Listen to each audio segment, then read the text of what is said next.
Isle of Skye, here we come. Before we go, just look at this tree. It is so cool.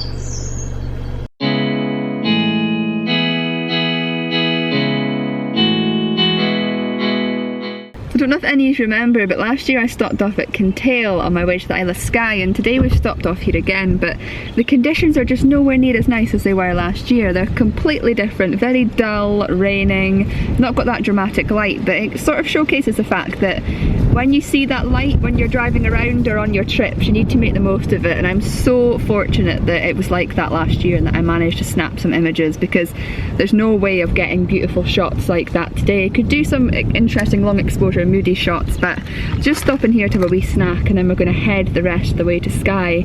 But it is interesting to see places in different light conditions and just see how the photographic opportunities change, but how you have to utilise them when they are at their best.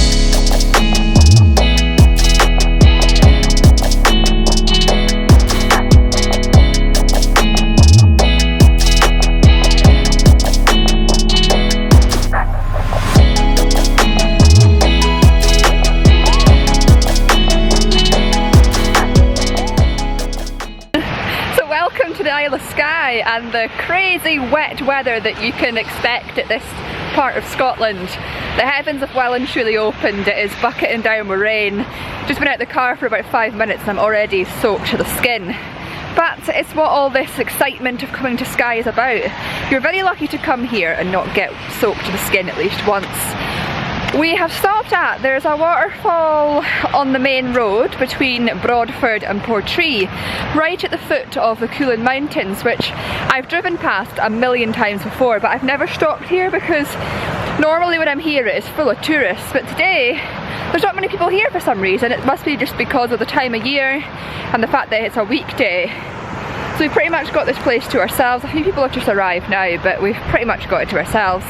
And we're just going to go and explore this waterfall, and I've got my camera gear with me, but as it's bucketing down with rain I'm not sure if I'm going to get any images. But I just want to see what it looks like and enjoy this beautiful scenery. There it is. Let's go and explore it.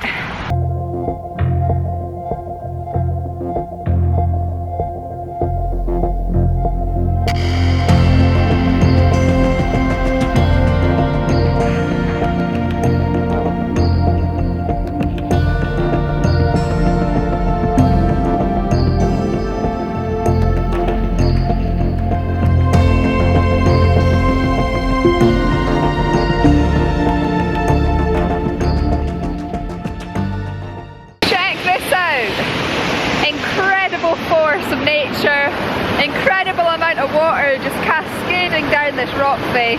I can't believe I've never stopped here before. This is well worth stopping to enjoy. There's a lot of photographic opportunities, but because the rain's bucketing down, all the photos I'd want to take would require the use of filters, and trying to keep them dry in this weather would be near impossible. So I remembered I have to give it a miss this morning, but just embrace the fact that I'm here and know that it's definitely a location that I'd like to come back and shoot again in the future.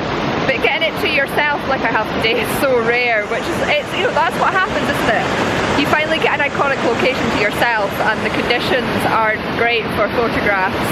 And I don't really want to just take a snap of this like a tourist snap. I want to get a good, decent landscape photo. So one day I'll be back, one day I'll get that, and hopefully I'll be treating this place to myself again when that does eventually happen. Yeah! What a view! Welcome back to the Isle of Skye, guys. Let's hope this weekend has got slightly better weather in store for us. Some mixed bags of weather, and we're going to hopefully get some images as the day and the weekend progresses.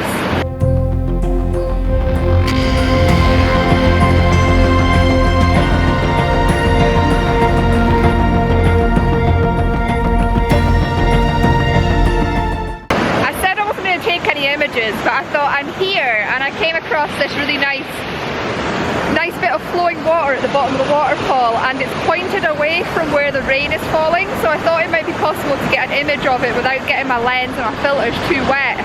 I still think I've got quite a few raindrops on my camera and my filters, which is going to ruin the the image would not be as sharp as I'd hoped, but I'm trying to showcase the fact that you can get images in all weather conditions. You just got to look closer to what you're photographing. Today I'm not going to get a nice photograph of the big waterfall because it just wouldn't work, because that's the way the water is coming, as in the rain, and my lens might just get covered. But shooting down here where the rain isn't, it's an opportunity, and I'm just trying to grab it while I can.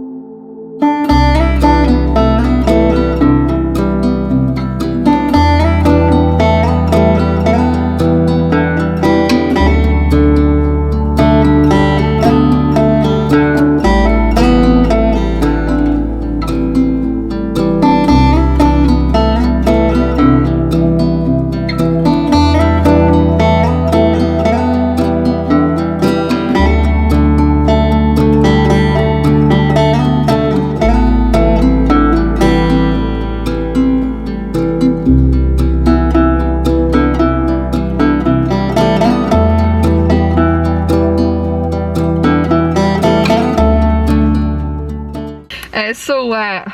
But that's one image done. I really hope, it's really too difficult to tell on the camera whether it's turned out okay. You'll know because you've just seen it if it did or not. But yeah, the back of the camera was getting battered by the rain, and I was trying to shield the filters in the front of the camera so that they weren't getting too many raindrops on them, but they were still getting some. It is unavoidable in weather like this, but I just hope that the images are sharp enough and not too bloody so that it can showcase how beautiful those rapids of water was and why I decided to shoot them. We're heading now further up the road. Might stop at Slagachian or Slagachen, however you pronounce it, before heading to Portree.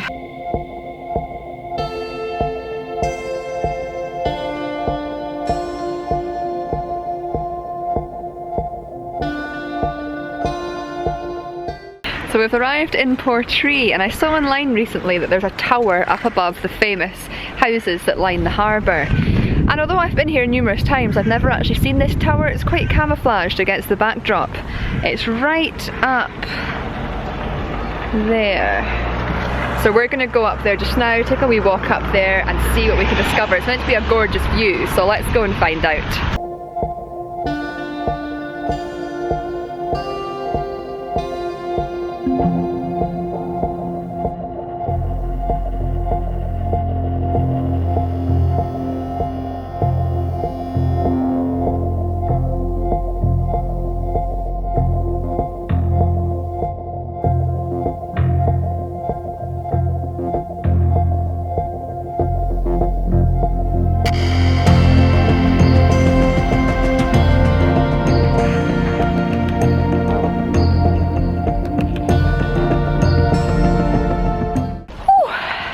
Reached the tower. It looks like there's steps inside, so we're going to go and climb up them and see what the view looks like from the top. Oh wow, so look at this. It's really interesting to see Portree from a different angle.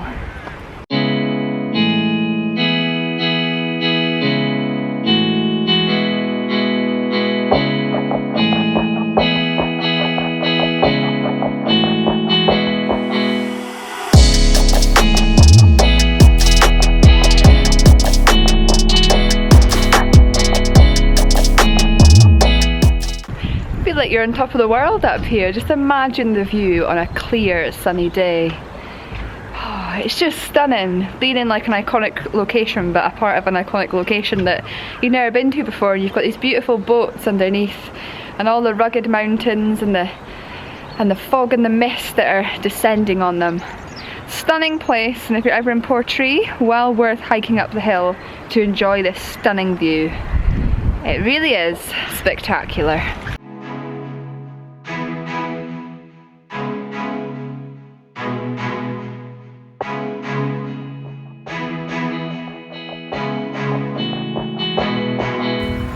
Because no trip to Skye is complete without stopping off at Kilt Rock.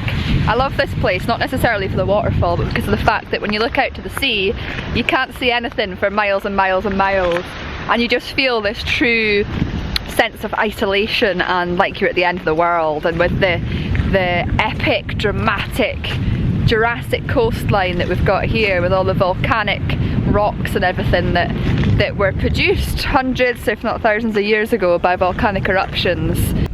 We just arrived at the Quiraing and I'm doing a photography workshop here tomorrow morning, and I'm really hoping that the weather forecast and the weather is going to change for the better, because right now it is very misty, very overcast and very wet, and you can't see very far in front of the camera. I do believe the weather forecast is meant to be better tomorrow, and it's quite bright despite the fact that it's misty and raining, so I'm hoping that's a good sign, and I'm hoping that overnight all this rain and that'll start to clear, just so that we can hopefully get a decent sunrise. I mean, it's not too bad, we can still discover some images, but I thought I'd stop off quickly here just so that I can time how long it's going to take me to drive from here, or from my accommodation to here in the morning, because I'm getting up at 3:30 because my workshop starts at 4:30 in the morning.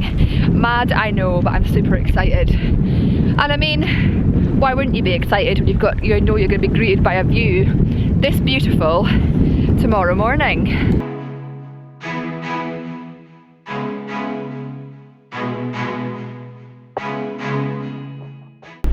So the Quiraing has got to be one of my all-time favourite viewpoints here in Scotland. It blows my mind every time I come here, and I'm totally blown away by it. It's just such a stunning view, and it's so unique and unusual. Like, you don't see anything like this anywhere else. And there's just so much to look at. You've got the lovely hills, you've got loads of sheep wandering around, you've got lovely lochs around it as well. Some beautiful images can be taken here, and a dream of mine for several years now has been to come here for sunrise, and I'm so excited to do it tomorrow as part of my workshop. I'm just hoping, like I say, that the weather improves, but even if it doesn't, I can say that I've come here to shoot the sunrise. I'm so excited. So I think that's probably the end of this episode, where I've been sort of exploring Skye, a few parts I've never been to before and a few iconic locations, just sort of settling into the island, getting ready for my workshops tomorrow, my weekend ahead. Got a few photographs, nothing too exciting, but it's more of an Explore Scotland video this. We're heading now to our cottage, which has been kindly provided to us by the rental company Cottages to Castles. I'm going to take you all around it in the next episode, show you an amazing company that rents out amazing accommodation all over Scotland, unique experiences, well worth experiencing, and I'll see you all then. Take care, enjoy the outdoors, and embrace the conditions that you find yourself in.